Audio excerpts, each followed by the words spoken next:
ஆண்டவரும் இரட்சகருமாகிய இயேசு கிறிஸ்துவின் நாமத்தினாலே உங்களை வாழ்த்துகிறேன். வேதமே மன மகிழ்ச்சி. யோசுவா புத்தகத்தின் 10ஆம் அதிகாரத்திற்குள்ளாய் வந்திருக்கிறோம். யோசுவாவின் ஒவ்வொரு பகுதியும் ஒவ்வொரு சரித்திரத்தை விளக்கி கொண்டே இருக்கிறது. ஆகவே இந்த 10ஆம் அதிகாரத்தில் நாம் என்ன பார்த்தோம்? யோர்தான் தடையாய் இருக்கிறது. யோர்தானை தேவனாகிய கர்த்தர் குவியலாய் நிற்க செய்கிறார். பிற்பாடு அவர்கள் உள்ளே வருகிறார்கள். எரிகோ தடையாய் இருக்கிறது. எரிகோவை தகர்த்து போட்டார். எரிகோ இஸ்ரவேலருக்கு சொந்தமாயிற்று. பிறகு ஆயி பட்டணத்திற்கு நேராய் போகிறார்கள். அங்கே ஒரு சிறிய தோல்வி, கீழ்ப்படியாமை நிமித்தம் மறுபடியும் அது சரி செய்யப்பட்ட பொழுது ஆயி பட்டணம் இஸ்ரவேலருக்கு சொந்தமாகிறது. இதை கேள்விப்பட்ட கிபியோனின் குடிகள் என்ன செய்கிறார்கள்? இவர்களை ஏமாற்றுகிறார்கள். இஸ்ரவேலரை, யோசுவாவை ஏமாற்றி தூர தேசத்திலிருந்து நாங்கள் வந்தோம் என்பது போல தங்களை காண்பித்து அவர்களோடு உடன்படிக்கை செய்து கொள்கிறார்கள். இப்போ கிபியோனியர் இஸ்ரவேலுக்கு சொந்தமாயிற்று. கிபியோனியர் சொந்தமான உடனே எருசலேமின் ராஜாவிற்கு ஒரு பயம் வந்து விடுகிறது. எப்படி என்றால், இந்த கிபியோனியர்கள் எப்படி இருப்பார்களாம்? நல்ல பராக்கிரமசாலிகளாய், அந்த பட்டணம் பெரிய பட்டணமாய் அப்படி இருக்கிறபடியினால் அங்கே இருக்கிற ஜனங்கள் இஸ்ரவேலரோடு சேர்ந்து கொண்டு தங்களுக்கு விரோதமாய் வந்துவிடக்கூடாது என்பதற்காக இந்த கிபியோனியரை தங்களுக்கு கீழ் கொண்டு வர வேண்டும் என்று எருசலேமின் ராஜா வியூகம் அமைக்கிறார். அப்படி அமைத்த பொழுது அவர் செய்த விஷயம், தான் ஒருவனாய் போய் கிபியோனியரை எதிர்க்க முடியாது. ஆகவே தன்னோடு கூட தனக்கு துணையாக போருக்கு வரும்படி இன்னும் 4 ராஜாக்களுக்கு அழைப்பு விடுவிக்கிறார். 5 ராஜாக்களாக இணைந்து கொண்டு கிபியோனியரை எதிர்க்க செல்கிறார்கள். கிபியோனியரை எதிர்க்க சென்ற பொழுது கிபியோனியர் யோசுவாவுக்கு செய்தி அனுப்புகிறார்கள், எங்களுக்கு உதவி செய்ய வாரும் என்று சொல்லி. உடனே யோசுவா ஆண்டவருடைய சமூகத்தில் ஜெபிக்கிறார். கர்த்தர் சொல்கிறார், இப்போ அவர்கள் உனக்கு முன்பாக முறிந்தோடுவார்கள், பலம் கொண்டு திடமனதாயிரு என்று சொல்லி அனுப்புகிறார். அப்படியே கிபியோனியருக்கு உதவியாக யோசுவா வருகிறார். இந்த 5 ராஜாக்களும் அவர்களுடைய சேனைகளும் இஸ்ரவேலருக்கு முன்பாக முறிந்தோட செய்தார் தேவனாகிய கர்த்தர். ஹல்லேலூயா! எவ்வளவு பெரிய ஆசீர்வாதம் பாருங்கள். கடைசியா இந்த 5 ராஜாக்களும் தாங்கள் பிழைத்தால் போதும் என்று ஒரு கெபியிலே போய் ஒழிந்து கொள்ளுகிறார்கள். இப்பொழுது நான் உங்களுக்கு ஒரு சிறிய வரைபடத்தின் மூலம் இந்த காரியங்களை விளக்கி காண்பிக்க விரும்புகிறேன். எப்பொழுதுமே நாம் விஷுவலாய் பார்ப்பது நம்முடைய கண்களில் நன்றாய் பதியும். ஆகவே ஒரு மேப் இப்போ அவங்க உங்களுக்கு ஜூம் பண்ணி காமிப்பாங்க. அந்த மேப்பை நீங்கள் பாருங்களேன். எவ்வளோ பக்கத்தில் இருக்கிற நாடுகள், எவ்வளோ தூரம் இந்த இஸ்ரவேலர்கள் பிடித்திருக்கிறார்கள் என்பதையெல்லாம் நீங்கள் தெளிவுபடுத்தி கொள்ள முடியும். இப்போ பார்த்தீங்கன்னா இதுதான் அந்த மேப். இஸ்ரவேலர் கைப்பற்ற வேண்டிய ஒரு தேசம் இது. யோர்தான்.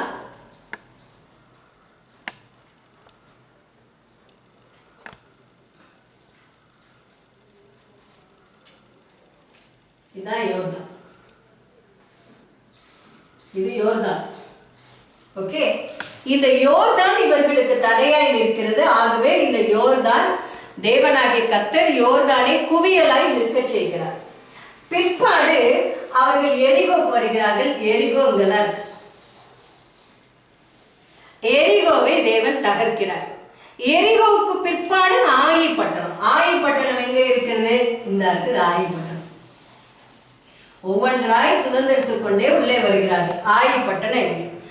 ஆயி பட்டணம் இஸ்ரவேலருக்கு சொந்தமாயிற்று என்ற உடனே கிபியோனியர் இங்க இருக்காங்க. கிபியோனியர் இவர்கள் தான் பழைய வஸ்திரத்தை போட்டுக்கொண்டு பூசணம் பூத்த உணவை கரத்தில் வைத்துக்கொண்டு வெகு தூர தேசத்திலிருந்து வந்தவர்கள் போல தங்களை காண்பித்து யோசுவாவோடு கூட உடன்படிக்கை செய்து கொள்கிறார்கள். இப்ப இந்த கிபியோனியர் பட்டணம் பெரிதா இருக்கிறது. இவர்கள் பராக்கிரமசாலிகளா இருக்கிறார்கள் என்பதால் இந்த எருசலேமின் ராஜா பயப்படுறார். அவர் தான் மற்றவர்களை துணை கூப்பிடுறார். ஏன்னா எரிகோ, ஆயி, கிபியோன், அதுக்கு அடுத்து அவங்களோட டார்கெட் எருசலேமாய் தான் இருக்க வேண்டும். ஓகே, ஆகவே தான் இந்த எருசலேமை இவர்கள் என்ன நினைக்கிறாங்க, எருசலேமை பிடிக்க வர்றாங்கன்னு சொன்னோடனே எருசலேமே முந்திக் கொள்கிறது. நம்மை பிடிப்பதற்கு முன்பதாக நாம் கிபியோனேரை ஒரு வழிக்கு கொண்டு வர வேண்டும் என்று. ஆகவே இந்த எருசலேமின் ராஜா சிலரை துணைக்கு கூப்பிடுகிறார். வாசிக்கலாமா? 3ஆம் வசனம். ஆகையால் எருசலேமின் ராஜாவாகிய அதோனிசேதேக் எபிரோனின் ராஜாவாகிய ஓகாமுக்கு. ஒரு நிமிஷம். எருசலேமின் ராஜா, ஓகே, இவர் ஒண்ணு. யார துணை கூப்பிடுறாரு? அதோனிசேதேக். அதோனிசேதேக் அவர்தான் ராஜா. அதற்கடுத்து எபிரோனின் ராஜாவாகிய ஓகாமுக்கு. எபிரோன் எங்க இருக்குது? இந்த இருக்கு. எபிரோனின் ராஜாவை துணை கூப்பிடுறாரு. இவர் 2வது. ஓகே. யர்மூத்தின் ராஜாவாகிய யர்மூத்தின் ராஜா இந்த பாத்தீங்களா, யர்மூத். இவர் 3வது. பக்கத்துல இருக்கிற ஒவ்வொருத்தரையும் கூப்பிடுறாரு. இங்க இருக்கிறாங்க கூப்பிடுறாரு. அவங்க ஃப்ரெண்ட்ஸ், ஸ்நேக நாடுகள். அடுத்து லாகீஸின் ராஜாவாகிய யப்பியாவுக்கு. லாகீஸின் ராஜா. ஓகே. எக்லோனின் ராஜா. எக்லோனின் ராஜா.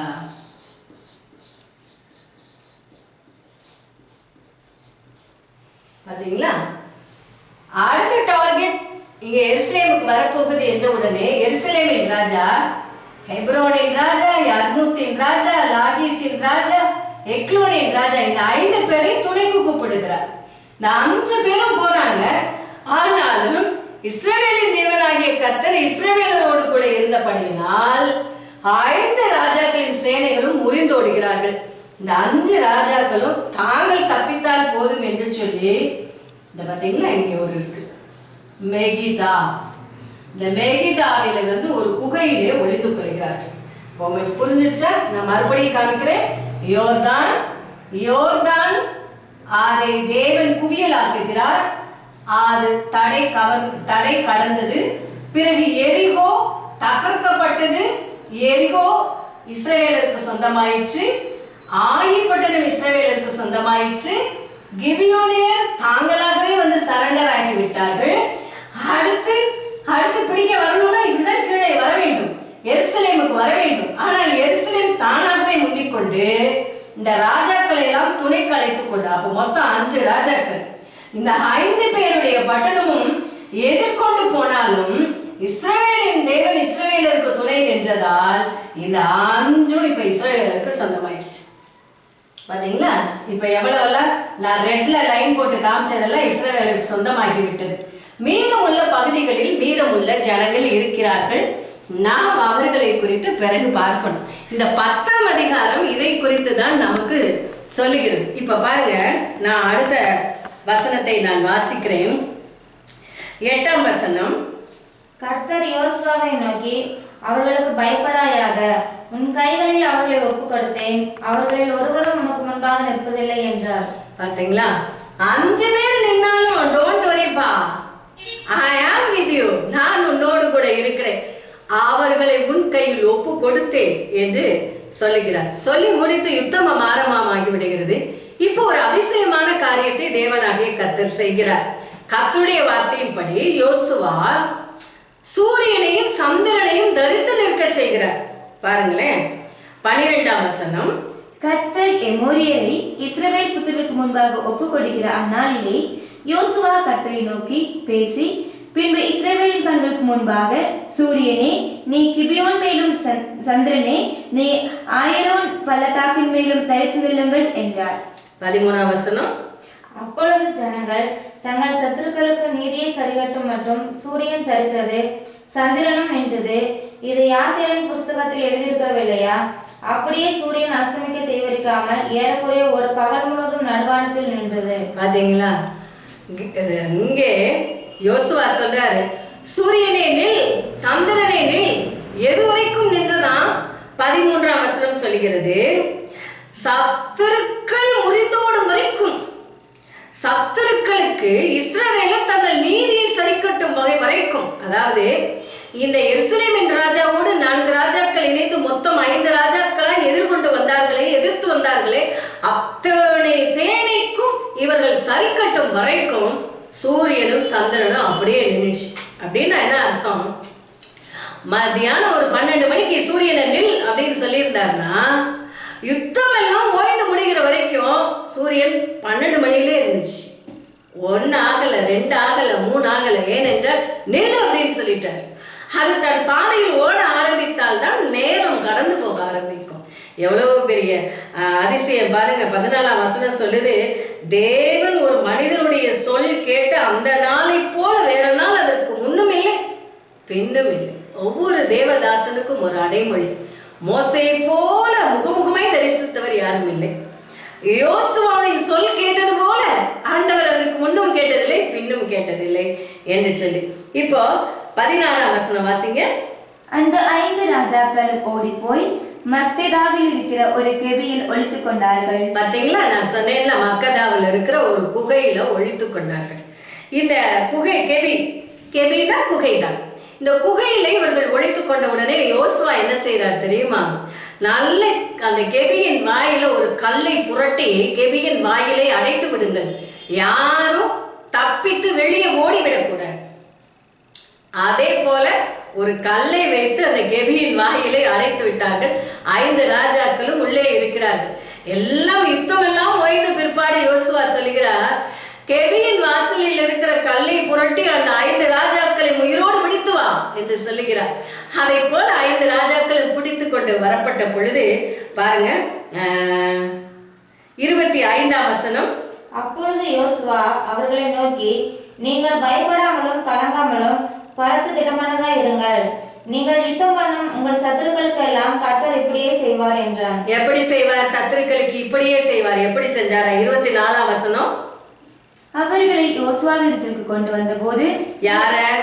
அந்த 5 ராஜாக்களை, கெபிக்குள் ஒழித்துக் கொண்டிருந்த 5 ராஜாக்களை யோசுவாவின் இடத்திற்கு கொண்டு வந்த போது, யோசுவா இஸ்ரவேல் மனுஷரெல்லாம் எல்லாம் அழைப்பித்து தன்னோடி கூட வந்த யுத்த மனுஷரின் அதிபதிகளை நோக்கி, நீங்கள் கிட்ட வந்து உங்கள் கால்களை இந்த ராஜாக்களுடைய கழுத்துகளின் மேல் வையுங்கள் என்றான். அவர்கள் கிட்ட வந்து தங்கள் கால்களை அவர்கள் கழுத்துகளின் மேல் வைத்தார்கள். பாத்தீங்களா, 5 பேரையும் கொண்டு வந்து கீழே படுக்க போட்டார். 5 அதிபதிகளை கூப்பிடுகிறார். கூப்பிட்டு அந்த 5 ராஜாக்களின் கழுத்துல உன் காலை தூக்கி வை, உன்னுடைய சத்துருவுக்கு தேவன் இப்படித்தான் செய்வார். செஞ்சுட்டு அடுத்து என்ன செஞ்சார்? அவர்களை வெட்டி கொன்று தூக்கு மரத்திலே தொங்க போட்டார். அவங்களை தூக்கு தண்டனை கொடுத்தார், தூக்கு மரத்திலே தூக்கி போட்டார் என்று அல்ல, வெட்டி கொன்ற உடம்பை தூக்கு மரத்திலே தூக்கி போடுகிறார். சாயகாலம் வரைக்கும் அவர்கள் மரத்திலே தொங்கினார்கள் என்று சொல்லி அந்த வசனம் சொல்லுகிறது. பாருங்க, அதற்கு பிற்பாடு 29ஆம் வசனம் சொல்கிறது, மக்கெதாவிலிருந்து யோசுவா இஸ்ரவேல் அனைவரோடும் கூட லிப்னாவுக்கு புறப்பட்டு லிப்னாவின் மேல் யுத்தம் பண்ணினார். இப்ப இந்த 5 ராஜாக்களோட யுத்தம் பண்ணவங்க எங்க போயிட்டாங்க? லிப்னாவுக்கு யுத்தம் பண்ணிவிட்டார்கள். அதெல்லாம் பின்பகுதியிலே வந்திருக்கிறது. நான் 10ஆம் அதிகாரத்தின் முதல் பகுதியை இன்றைக்கு முடித்திருக்கிறேன். பிறகு எத்தனை ராஜாக்களை அவர்கள் தொடர்ந்தார்கள் என்பதை இந்த மேப்பை வைத்தே நாளைக்கு நான் உங்களுக்கு கற்றுக் கொடுக்க விரும்புகிறேன். இப்பொழுது வெற்றி வேந்தர் இயேசுவிற்கு நாம் நன்றி செலுத்தி ஜெபிப்போம். எங்கள் அன்பின் பரலோக பிதாவே, வெற்றி வேந்தரே, நீதியின் தேவனே, என் ஜனம் என்கிற வைராக்கியம் உள்ளவரே, உமக்கு நாங்கள் நன்றி செலுத்துகிறோம். என் ஜனத்திற்கும் உன் ஜனத்திற்கும் வித்தியாசம் உண்டாகும்படி செய்வேன் என்று வைராக்கியத்தோடு எகிப்திலிருந்து புறப்பட செய்த தேவன், இன்றைக்கும் ஆண்டவரே, கானானுக்குள் பிரவேசிக்கும் பொழுதும் ஒவ்வொரு விஷயம் உடைய வித்தியாசத்தை நீர் காண்பித்து உம்முடைய பிள்ளைகள் என்று நிரூபிக்கிற தயவிற்காக உமக்கு ஸ்தோத்திரம். அந்த தெய்வத்தினுடைய பிள்ளைகளாய் எங்களை தெரிந்து கொண்டிருக்கிறேன். எங்களுடைய தகப்பனாய் இப்பேற்பட்ட இயற்கைக்கு அப்பாற்பட்ட வல்லமை நிறைந்த தேவன் இருக்கிறபடியால் உமக்கு நாங்கள் நன்றி செலுத்துகிறோம். யோசுவாவின் வெற்றி பயணம் எங்களுடைய வாழ்க்கையிலும் எங்கள் தேவனாகிய கர்த்தர் வெற்றி பயணத்திற்கு நேராக எங்களை நடத்தி கொண்டு செல்கிறீர் என்கின்ற நம்பிக்கையை தருகிறது. உமக்கு நன்றி சொல்லுகிறோம். துதி கனம் மகிமை உமக்கே. இயேசுவின் நாமத்தில் ஜெபிக்கிறேன் நல்ல பிதாவே. ஆமென், ஆமென். God bless you. கர்த்தர் உங்களை ஆசீர்வதிப்பாராக. Amen.